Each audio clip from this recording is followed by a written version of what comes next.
Hello, folks. I'm Fred McMurray with Ray Pillar, and we're back for another segment of Pillar's Principles, tips on starting your business from Ray Pillar. How are we doing today, Ray? I'm doing great. How are you? I'm sleepy, but that's from chasing a 5-year-old and a 6-year-old around for a week, and Oh, wow. that's my joy. That's my joy. So we've been going through the questions to ask yourself before you start a business. Mhm. Last week was a really great one of do I have the passion and the funding? This week, we're going to talk more about, I guess you could say, employee resources. So the first question is, can I do this alone? Is the business you're starting a, I'm going to use the phrase sole proprietorship, not in the normal sense, but is it something that you are doing yourself? So how did you answer that question? Can I do this alone? What was the process you went through to determine what you were doing? My dad gave me some advice when I was growing up, and he had several partners on and off. And his advice to me was don't get a partner. But obviously, that depends on what you're wanting to do and the partner. So obviously, you could, if you're getting into something that's not necessarily in your expertise, in your wheelhouse, you might want to find a partner who has that expertise. So Uh, credibility agent. yeah, yeah. Um, but if you can help it, try not to do that because there's going to be conflicts along the way. Uh, you may decide to do something one way, and your partner just says, "No, that's absolutely wrong. You can't do it. We have to do it my way." And it's not easy to deal with in a partnership, let alone a marriage sometimes. But and your partner is sort of like your married partner, your marriage partner in that respect. So my recommendation is definitely if you can avoid it, go ahead and do it. But obviously, here again, if there's an advantage and the partner that you decide to join with is has the same interests, and you both have fire in the belly, so to speak, for this particular adventure, then go for it. I think the idea is to get out there and do it. Don't let something stop you because you don't have a particular expertise or you don't have enough money. This is the way to, if a partner is the way, a method to accomplish it, go for it. Okay, so there's a lot there that I want to unpack with you. So first, it's if you can do it yourself. Now, that doesn't mean not having employees. That just means you being the sole owner of it. Okay.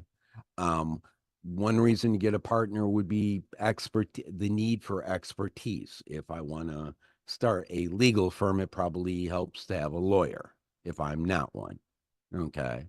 Um, you mentioned money. So in other words, if I need funding, um, then I might need a partner. Would you classify an investor as a partner?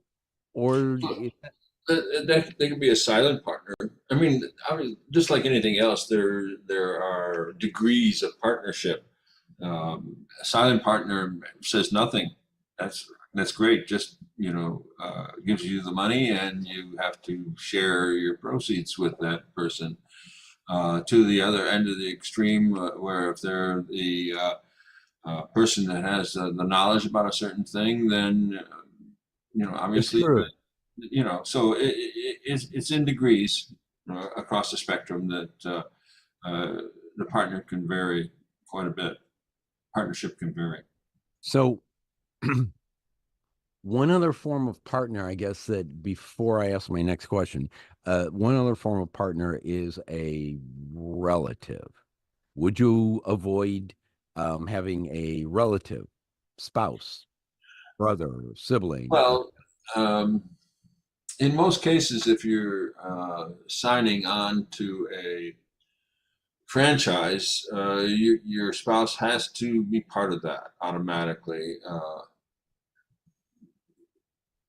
I'm not going to say that for certain because I'm not sure, but it would be ideal if your spouse signed on with you as a partner for something like a franchise.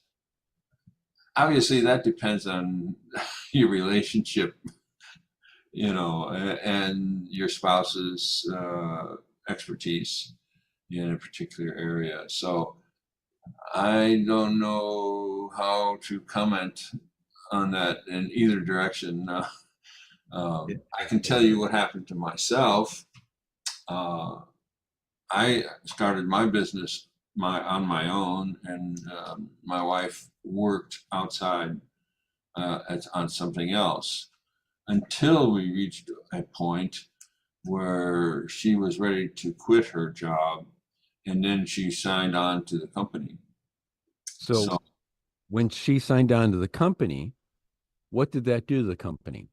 well, at that time, it took off quite a bit. So, yeah, it made a difference. So her coming into the company really helped grow the company.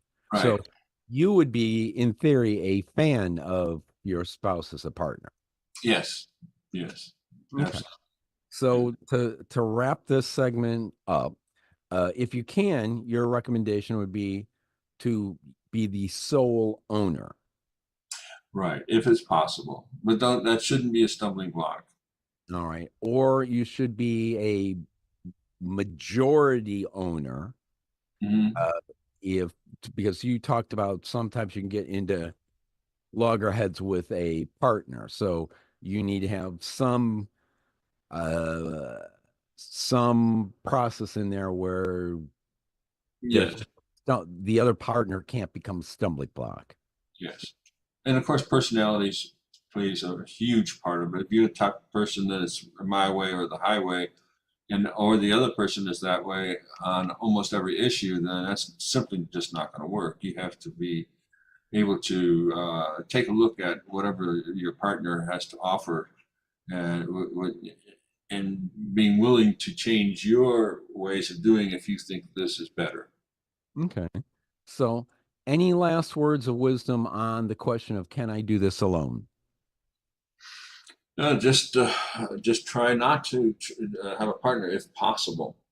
Okay. Especially depending on your personality. If you're the type of person that says, "I know it all. We're going to do it my way." Okay. And I still go back to the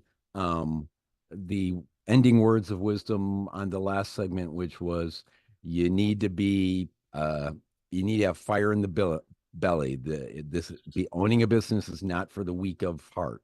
No. All right. We'll be back again with more of Pillars Principles.